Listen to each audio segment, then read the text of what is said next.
Suirutė ir nežinia vyrauja Lietuvos aukštosiuose mokyklose. Nustojus galioti aukštojo mokslo įstatymui, o 2009-aisiais įsigaliojus Lietuvos Respublikos mokslo ir studijų įstatymui, Lietuvos aukštųjų mokyklų rektoriai ir prorektoriai priversti palikti savo darbo vietas, nors 5 metų kadencijos dar nesibaigė. Šiandien galiu drąsiai pasakyti, kad švietimo ir mokslo ministras Stepanavičius turi tikslą pakeisti buvusius rektorius, be jokių paaiškinimų, ar dirbo gerai, ar dirbo blogai, bet noras matyti yra vienas, kad būtų kažkam suteikiama galimybė, ar pagal partiškumą, ar pagal lojalumą, ar pagal kažkokius kitus kriterijus užimti, reiškia, rektoriaus vietą kažkokiam kitam žmogui.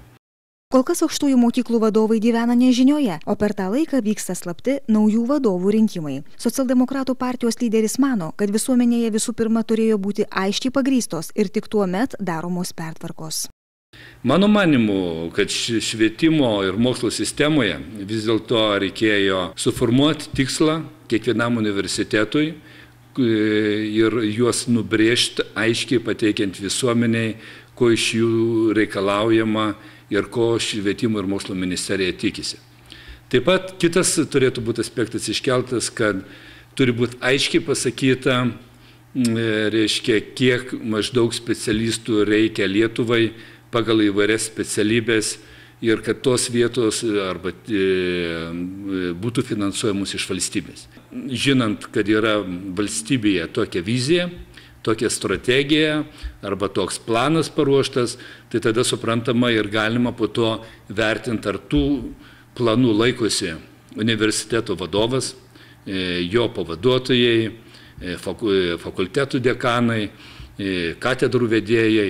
Ir tokią informaciją būtų galima pateikti visuomeniai, reiškia, ir visuomeniai atsiskaityti, kad vienas universitetas dirba geriau, gal kitas blogiau, bet pagal atsiskaitomą būtų visuomenė pagal tam tikrus vertinimų kriterijus.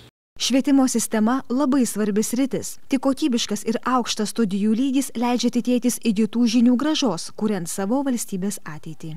Nes be žinių, be kūrybiškumo, be išmintingumo, be darbo patirties, manau, kad valstybėje kalbėti apie kažkokius progresus teigiamus visuomenėje arba kalbėti apie valstybės sėkmę būtų gana sudėtinga artimiausiu metu.